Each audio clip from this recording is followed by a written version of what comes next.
Previous video में हमने discuss किया work and energy class 9 chapter about what is work and energy. बच्चों अगर अभी तक आपने मेरे प्रीवियस वीडियो को नहीं वॉच किया है तो आपको वो देखना होगा, उसके बाद ही आपको ये कंसेप्ट अच्छे से समझ आएगा। प्रीवियस वीडियो में मैंने आपको ये बताया था कि हम वर्क को कैलकुलेशन कैसे करते हैं, वर्क डन कैसे कैलकुलेट किया जाता है, वर्क डन की टाइप्स होती हैं और something like that. And moving on, आज मैं आपके लिए एक और न्यूमेरिकल लेके आई हूँ।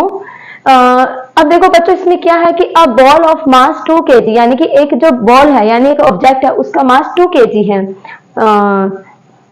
उसका मास 2 kg है और thrown upwards reaches a maximum height of 7 metre, यानी एक ऑब्जेक्ट है उसको मैक्सिमम हाइट से मैक्सिमम हाइट तक थ्रो किया गया है 7 मीटर तक। Okay, calculate the work done by the force of gravity का फोर्स फिर कितना लगा है इस वर्टिकल डिस्प्लेसमेंट में। ये जो वर्टिकल डिस्प्लेसमेंट हुई है बच्चों, एक चीज आप हमेशा नोट करना कि जब जो डाउनवर्ड फोर्स होती है उससे हमारा आंसर हमेशा नेगेटिव में आता है। तो मैं आपको आज ये थोड़ा ओलंपियाड के अकॉर्डिंग ही समझाने वाली हूँ कि आज मैं इसमें एंगल्स की भी बात करने वाली हूँ। क्या बोला है कि एक है मास 2 kg है, 2 kg यानी 2 तो m हमारे पास मास हो गया और g को हम क्या वैल्यू करते हैं 10, g की वैल्यू हम देते हैं 10 और उसका डिस्प्लेसमेंट है वो 7 मीटर है, उसका डिस्प्लेसमेंट 7 मीटर है, यानी ग्रेविटी ने जो अपनी डिस्प्लेसमेंट लगाई वो 7 मीटर है और जो फोर्स और मास कितना है उसका, ऑब्जेक्ट का मास यानी कि हैवी कितना है वो 2 kg हैवी है और कितना हुआ है 7 मीटर। तो वर्क डन कितना लगा है अगर हमने किसी ऐसे थ्रो किया है अपर डायरेक्शन में, ठीक है 7 मीटर, लेकिन उसकी ग्रेविटी फोर्स यानी कि अब ऐसा तो ग्रेविटी फोर्स से क्या होगा, वो ऑब्जेक्ट है वो ग्रेविटी के कारण नीचे ही आया, तो ग्रेविटी हमने तो जितने फोर्स पे डाला है तो स्लोली ग्रेविटी अपने आप उसको अपनी ओर खींचती है। तो इसमें वर्क डन क्या होता है, वर्क डन का formula as you know very well, F into S means force multiplication displacement. In this question we have force 2m means 2 g को डिनोट हमने g की वैल्यू डाली है 10 मीन्स 4 हो गया हमारे पास 2 into 10, डिस्प्लेसमेंट कितनी होगी 7 हो गई। अब ये चीज देखना बच्चों, इसमें जो भी हमारे पास कौन सा एंगल आ रहा है उस साइड जा रही है ग्रेविटी को हाइट से फेंका, फोर्स का ऑपोजिट डायरेक्शन हुआ तो सिंपल सा है क्या बनेगा ये 180 डिग्री का एंगल। तो 180 डिग्री एंगल बच्चों, वैसे ट्रिग्नोमेट्री में अगर आपने सुना होगा तो एंगल्स को ट्रिग्नोमेट्री में थीटा बोलते हैं, तो थीटा की वैल्यू इसमें 180 है, तो जहां पर थीटा की वैल्यू 180 है तो उसकी वैल्यू करते हैं 180 डिग्री की वैल्यू क्या होती है माइनस, ओके आती है वो -1। और अगर हम इसको इसका आंसर हमारे पास आया है 20 into 7, तो ये कौन सा एंगल बन रहा है 180 डिग्री का एंगल बन रहा है और इसकी वैल्यू क्या होती है -1 होती है। तो 20 -140, तो इसका आंसर बच्चों आएगा 140 का सॉल्यूशन है। Hi, my name is Radhu and you are watching classes. बच्चों अगर अभी तक आपने मेरे चैनल को सब्सक्राइब नहीं किया then please subscribe my channel and go to my previous video so that you very well about this chapter.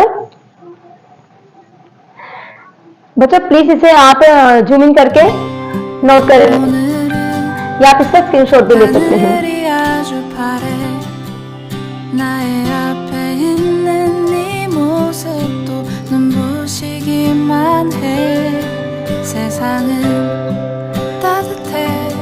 So students, I have a numerical for you about clear this.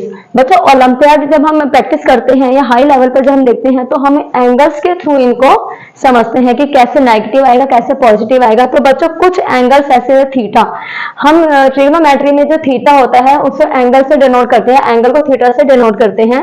For example cos theta अगर 0 degree है तो इसकी value will be 1, cos theta अगर 30 degree है it's value will be √3/2, cos theta अगर 45 degree है this value is 1/√2, cos theta 90 degree equals 0, cos theta 180 degree -1, cos theta 60 degree equal 1/2।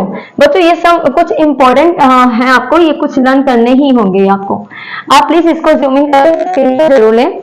तो बच्चों हम इसी पे ही देखो, इतना इजी क्वेश्चन आपके लिए ये होगा सॉल्व करने के लिए। अब देखो बच्चों, कोई भी चीज है, किसी भी फोर्स की कोई भी डिस्प्लेसमेंट जब लगती है तो कोई ना कोई वो एंगल को शो करता ही है। फॉर एग्जाम्पल मान लो हमें किसी डॉगी को वॉक पे लेके जा रहे हैं, हमने उसकी लीज को ऐसे पकड़ा है, तो डॉगी ऐसा तो नहीं है वो ऊपर ही चलेगा, वो तो ऐसे जा रहा है, ठीक है। डॉगी को हमने ऐसे पकड़ा, वो उसी डायरेक्शन में चल रहा है, तो कौन सा एंगल बना रहा है, तो 30 60 कुछ ना कुछ वो एंगल बना होगा, ठीक है। तो इसमें हमारे पास क्या क्या चीजें हो गई, force, displacement and angle. Force, displacement and angle, fantastic. Moving on, I have a question.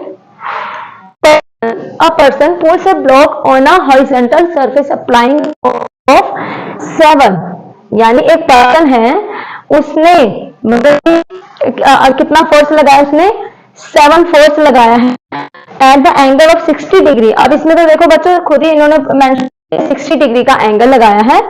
Find the force block through 3m।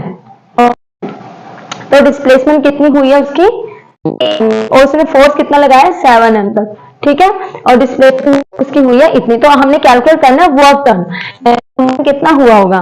तो वर्क डन बच्चों, वैसे हमने अभी तक हमने जो अभी फॉर्मूला हमने लगाया है या किया है, that is force into displacement, okay, F into S. लेकिन इसका एक्चुअल फॉर्मूला अगर हम ओलंपियाड हम करते हैं, उस लेवल पर करते हैं, तो इसका फॉर्मूला क्या होता है बच्चों, ये आपको आगे 11th 12th की फिजिक्स में पढ़ने को मिलेगा। तो मैं ये चाहती हूँ कि हम इसका थोड़ा सा ओवरव्यू अभी लें, ताकि आपको इन फ्यूचर इसमें कुछ भी डिफिकल्टीज फेस ना करनी पड़े।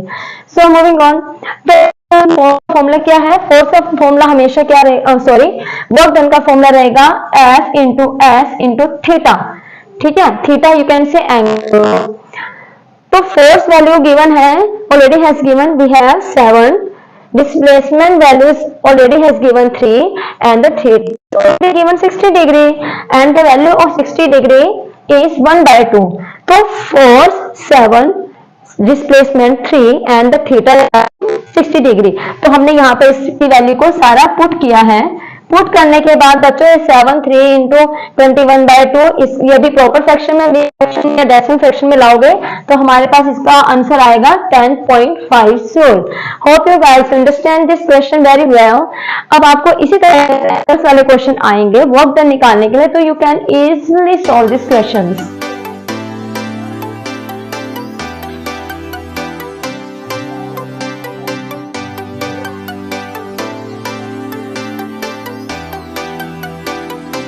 तो स्टूडेंट्स, जो ये सभी क्वेश्चन है ये मैं आपके लिए एनसीईआरटी वाले लेके आई हूँ। तो बच्चा एक और क्वेश्चन में लेके आई हूँ। अ पोर्टर लिफ्ट्स अ लगेज, बच्चा porter means coolie. A porter lifts a luggage of 15 kg from the ground. उसने 15 kg का लगेज अपने सर पर उठाया है, और जब उसने उठाया है तो put it on his head, यानी 1.5 m, यानी न्यूटन कितना है उसका, सॉरी उसका जो डिस्प्लेसमेंट कितना है 1.5 m अबव द ग्राउंड से, ठीक है। Calculate the work done by him on the luggage, ठीक है। सामान का जो वेट है वो हो गया, मास हमारे पास 15 kg हो गया, ठीक है। और जो हमारे पास जो होगा उसका डिस्प्लेसमेंट होगा वो हो गया 1.5। उसने सामान इतना उठाया, ऐसे उठा के जितना रखा है, ठीक है।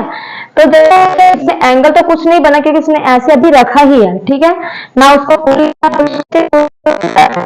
तो इसमें जो थीटा की वैल्यू रहेगी वो 0 डिग्री रहेगी। की वैल्यू क्या होती है कोस थीटा के according 1।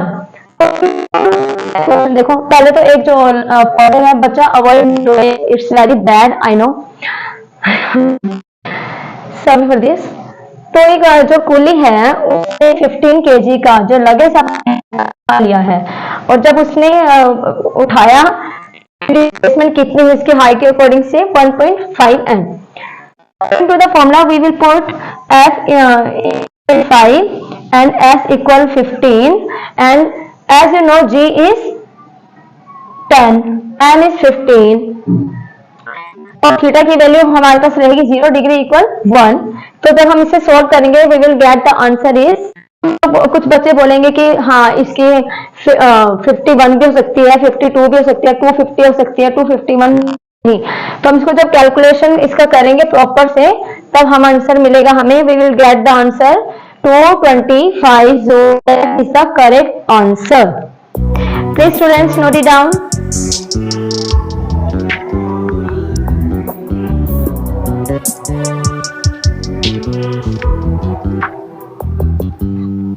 You just always been a tighter rush that There is some important question of NCERT. You have to note it down. तो फर्स्ट क्वेश्चन देखो, इसमें क्या है कि does the transfer of energy take place when you push a huge rock or you might tell it to where is the energy you spend going on. For example, आप एक इतनी huge rock you can't even move it, okay. आपने उसको एक wall का example लेते हैं, एक वॉल पे आपने फोर्स लगाया है और वॉल वो बिल्कुल भी मूवमेंट नहीं करे, बिल्कुल डिस्प्लेसमेंट नहीं है, तो आपकी एनर्जी कहाँ जाएगी और क्या उसमें कोई work done? Do you want some time about this answer? I know very well you all know about this answer because you are my very intelligent student. Moving on, मैं फिर भी आपको क्लियर करना चाहती हूँ क्योंकि कुछ स्टूडेंट्स का अभी भी डाउट हो सकता है। तो वर्क डन देखो, हमने वर्क डन हमें जैसे पता है कि जब तक किसी चीज का कोई मूवमेंट नहीं होता तब तक उसको हम वर्क डन नहीं कहते हैं। तो जब हमने किसी उस पर्सन ने रॉक को उठाने की कोशिश की है, पूरी अपनी एनर्जी लगाई है, तो उसकी उन्होंने कि वर्क डन हुआ है, वर्क डन तो बिल्कुल जीरो हुआ है, कुछ भी नहीं हुआ, nothing, work done is zero. लेकिन उसकी एनर्जी कहाँ गई है? Another point is where is the energy you spend going, कहाँ गई सारी एनर्जी उसकी, कहाँ गई? मसल्स पे। आपने कभी नोटिस किया होगा कि जब हम किसी ऐसी चीज पे फोर्स लगाते हैं, हमें पता है कि इट कैन बी मूव, हम फोर्स लगाते हैं तो हमारी बॉडी में कंपन होता है, शिवरिंग होती है बॉडी, क्योंकि हमारी जो एनर्जी सारी किसमें लग रही है? सारी मसल्स में लगती है। Moving on, another one is find the, देखो बच्चों ये वाला क्वेश्चन आप खुद से सॉल्व करेंगे। Find the work done by the gravity on the man of mass 60 kg while going up the escalator. एक पर्सन है, उसके पास मास है 60 kg का, ठीक है, और वो एक्सकेलेटर पे चल रहा है, और एक्सकेलेटर की जो विड्थ है, इसकी विड्थ है वो 2m है, और जो उसकी यहाँ से स्टेयर है 1m है। तो बच्चों ये क्वेश्चन आप खुद से सॉल्व करेंगे। And I request to please note it down.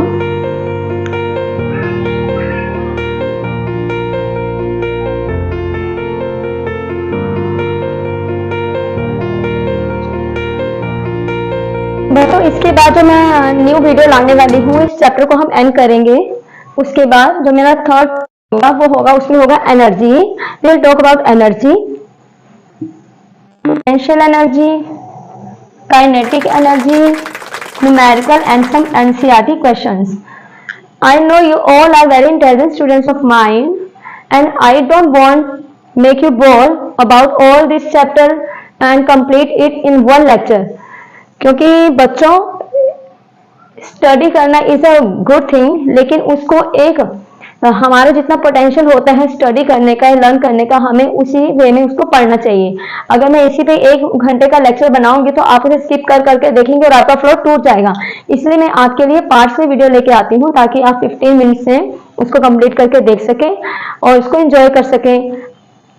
तो सब्सक्राइब नहीं किया please channel and press the notification so good so that you could receive every notification regarding my channel and you will receive every interesting topics, and I'll make more videos about that, and it will support me to make more videos and inspire me to make more videos interesting about that.